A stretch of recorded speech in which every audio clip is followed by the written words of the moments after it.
Zviri sei ndadzoka zvakare nezimwe nhau dzokutendera kutaura kwandiri kuita kudai. Yekutanga ndeyekuti vanhu vachiri kungotamba vachitaura pamusoro penhau yaBhuti mukoma DJ Fantani vakati Bhuti DJ Fantani muri bhizi kutonyora kutoti RIP muina Bhuti Genimbi. Imuchitsvakwako indai munoita hand over yourself. Vanyora zvavo vakaposta muzuva randasanzi kuti nekuda kwei vaposta vangu vakati sikai munoramba muchingonyora zvakaita sezvo nekuda kwei. I don't know. Tochibva ipapo toenda pane number 2 issue yekuti kwanzi mhosva iriwo zvokwadi Bhuti DJ Fantani vanzi palockdown ipapa paiva nemastrict measures vanzi Bhuti DJ Fantani vakatombori organizer soccer match. Zvazvotagwa asi kuti zvatogwanani manje zvazobuda afuta samanyisi here kana kuti vanhu vari kutirendesa kana kuti mapurisa ndiwo vangototaura kuti aiwa kune dzimwe mhosva dzake dzakangoita kuti waidana chaunga zvakare palockdown kuti iyoyi kuda muparimomo kuda wakanga waondo organizer soka mechi manje kune vanonzi mabhuza saizi kuti obviously hatingataura zvekuti makuru saka mabhuza yava kuda ndodi akaorganizer kuda ndo zvakaitika. Obviously mabhuza tikazomboti vana Bhuti DJ Fantani vanganzi vangatamba chikweshe cheche vanototamba nebhora chaiyo saka ndo zvikuitika panguva ino. Tochibva ipapo toenda zvakare pane imwe nhau yekuti vice president vachiwenga vabuda vachiita press statement pamusoro penew marules lockdown. Mamwe acho achanga ari effective kubva musi wa5 January chinova chipiri effective kuti ndo patanga achinatsa kutanga kushanda mamwe achoni. Vamwe vari kutaurawo marwiro avanhu vari kutanzi atotanga with immediate effect. Asi ndaona sekuti vanhu ndokunga vanga vasingasvinduri kuti iyoyo kefi ichadzorwa kuti from 6 PM kusvika 6 AM dzimangwana achoni. Saka ndo chimwe chibregedia chauya vanhu vasingafungiri. Nekuti zvakare zvimwe zvandanchibata sati tanga kuverenga in summary zvakaita sekuti parufu nhamba yarijuswa kusvika ku30 kasingarisvipe kutanga pakanzi 50 asi gwendo huno kwanzi 30 vanhu ndo vanenge varipo. Dambudziko manje riri kuitika naniso kuti nekuda kwei kumastreets kana vanhu vakapedza kutaura pavhidhiyo munhu anozotora chinhu chiya watara chinhu chabva kutaurwa chiya unotanga wafambisa chisiri icho wochipirigudza zvataurwa papa indahwa kuti 30 people kana pakaita sekuti parufu. Asi vamwe ndaona kumastreets uko vavototi ndangokati parufu hakuna vanhu vachaenda kunobata maoko kuti nematambudziko usaka hakuchina unongogandwa kana ungosiya wakadero. Ndo zvandasangana kuti zvataurika kupi izvi maona manje ndozvezvimwe zvinhu zvikanzi rufu rwanzi hakukwanisi kuitwa for the next 30 days. Vamwe vakwavo inangu ndavasa kuti rufu runokwanisa kuti asi gathering iyi less than 30 people kana kuti 30 people and below less ndo zvandonzwa izvezvo havafani kudereka 30 vanhu vanenge vari parufu apa ndo zvandamba unless iwo ndatadza futi kuhwa chirungu asi ndo zvimwe zvandasangana nazvo izvezvo. Tobva ipo toita zvakare panhau dzekuti zvinhu zvakaita semabhawa marestaurant zvimwe zvinhu zvaita kakuafektiwa zvakare saka hazvina kumira zvakanaka. Zvikanzi highlights of vice president Chiwenga's press statement on lockdown ndaiona paZBC mapeji hobho vari kunyora asi zvimwe zvakarebesa handiti stiff lockdown with immediate effect. That's number 1. Immediate effect kuti izvo zvipatita kudaiko ndotori palockdown ndakatolokwa izvo zvikuta pandinotoita handikwanisi kutongenda kudi ndakunzerereka. Number 2 only essential services to remain open. Kuda kundo kumazvipatara kuna nani uko. Gatherings of not more than 30 people at funerals. Ndo zvandabva. Kune zvandazorosangana nazvoko kuti munhu ongoti hanzi indahwa kuti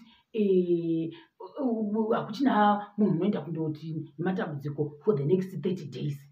Ndo riri kufamba guhu kumastreets uku. Alright, hazvina kushata. Zvikanzi weddings, funerals, gyms, restaurants, bars etc banned for 30 days. Kuda ndofunga manje ndopadi paconfusion kuti saka zvogofamba sei kana vachitanzi mafunerals ndofunga zvabhanwa for 30 days. Yet ndofunga statement pamusoro havana kukonzendisa lero kuti kana pakaita rufu vanhu havafani kudarika 30. Ndofunga ndopaita kaconfusion kachoni vanogona kunge futi vari correct mahwiro avawa. correct wearing of face mask, social distancing, and sanitizing and temperature checks to be strictly enforced. Kwaita zvekuti zvokwada nekura nhema chofamba chiri apa, all the distance way chofamba chiri apa, vana vatokwanisa kuisa apa, vanoda kuisa apa kana muzasi umu ndo zvinoitika zvandakanotisawo hangu. Asi vamwe vazhinjiwo vanodi vanovhara, zvongodhipenda ndofunga. Zvikanzi other commercial services, mining, manufacturing and agriculture to operate as before. Open from 8 a.m. and close at 3 p.m. Do maservices anenge akavhurwa.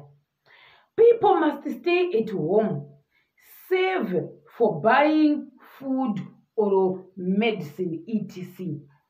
Hazuti zvoreveka ndokwada kuti except here ndofunga kuti ndofunga patongoresheka wapa kuti vanhu vanofana kugara kumba kuzvikwe kungoti pamwe ukunda kundotenga chikafu kana kuti unotenga mushonga zvoga zvezvo kuda ndo zvadi zvonoti kuinda kuda ndofunga nekunotorawo zvakare mari kuna avo vanotumigwa mari nemadiasporans kuda ndo paunokwanisa kudi kufamba ipapo uchiinda. Curfew 6 p.m. to 6 a.m. Ichi chibhomba charova vanhu vasingafungiri icho chinhu. Air transport to continue as before. Ndege mudenga dzinoramba dzichifamba. Formal business and registered informal traders is suspended for 30 days. Manje pandanzwa kuti formal ndio mataxshop ere mapepa zvokuti vanenge vachitengesa mumapepa kuti vanenge vachitengesa pamutemo. Mainformal okuti unongotengesa majuice card machichi mumastreets kuda ndo anga achirwara kuti ndo mainformal tengesawo mabhanana ako mustreets kuda zvanzi for the next 30 days hamiri musika menyu kuda muchitengesa kana kutoti zvakandofunga kuda tumataxshop tidoko tota kuda ndo zvokurekwa zvakare apa pastatement ichi. Only exam classes are open now kuda kuti musi wemvhuro maform 4 nemaform 6 vari kudzokera kunogara zvakare padesk.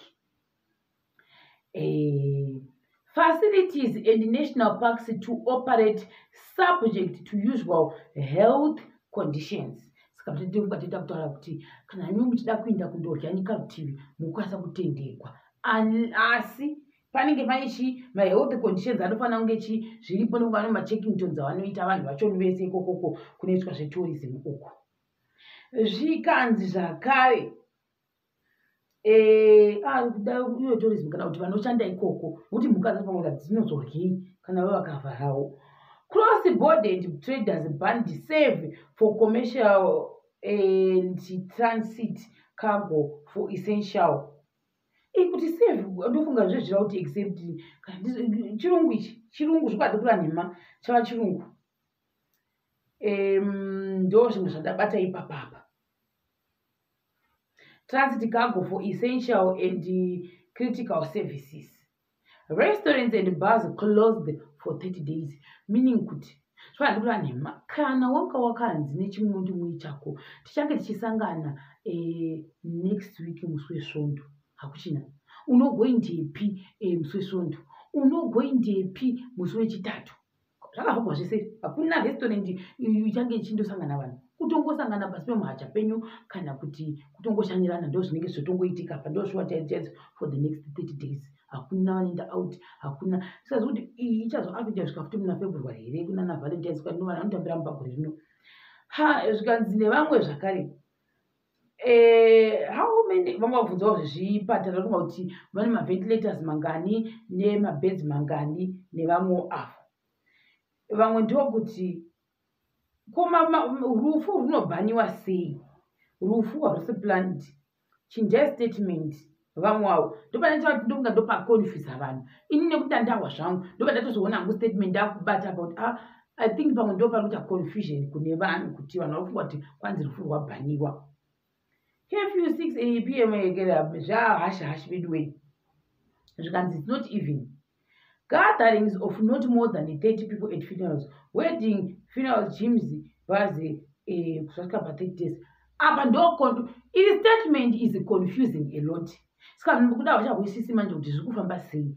Asi ndonasa kuti hangu wanga tangoti wasongodzokera kuti funeral kuda funeral inge isingafanira kuiswa apa. Ngekuti unobva nani kana munhu wati ashaika. Unobva nani? Muona manje. Zvikanzi nevamwe zvakare zvinongogwadzawo zvakare. Vamwe vakatanga kuti zvaifanira zvakatanga kare kuenda pafestive season. Vamwe vakati considering mabusiness zvichafamba sei, ticharyei, ko mabills tichabhadhara nei, ndo mamwe makonzenzi evangoti zvino kana zvikafakwa zvese tichashandepi. Vamwe vanga vachiita stress iyoyo. Just as I feared, but huge parties going on in Mbare on New Year's Eve, 500 meters away from Tapi police station. Zvakaoma, it's so depressing. Vamwe avo. Hanzi gathering is at funerals not more than 30 people. Zvikazonzi funerals band. Ndofunga patoita type error. Ndozvanda kutongoona kuti it maybe it's a type error yaitwa. Saka ndo zvanga zvakazara izvi. Ndizoziva kuti vanhu vari kuita sei, but kunavo vanga vajaira vamwe kuzha kubuda pazhe, vaoneka kuti vachinda aukachi for the meantime ndo zviripo situation yatopo chaizvo right now. So kumabanks, obviously kumabanks maisei service, vanhu mabhengi ese akavhagwa, saka vanhu vanowane mari, saka kuda munhu unokwanisa kuita sei kuendawo kumabhengi. Saka ndaingoti ndo zvandanga ndauya nazvo mukati mevideo. Asi ndapedza vamwe vakananza kuti all these things zvaiitika nekuda kwaDJ Fantani, levels and ribbon. Vamwe vadiro zvikanzi DJ Fantani musina kuita zvamakaita pamusi wa31 zvodiko zvinoona ita zvatakuitwa manje. Vamwe vangwachidiro zvikanzi zvakonzeswa neweka. Sizivo yatowo blame kuna DJ Fantani.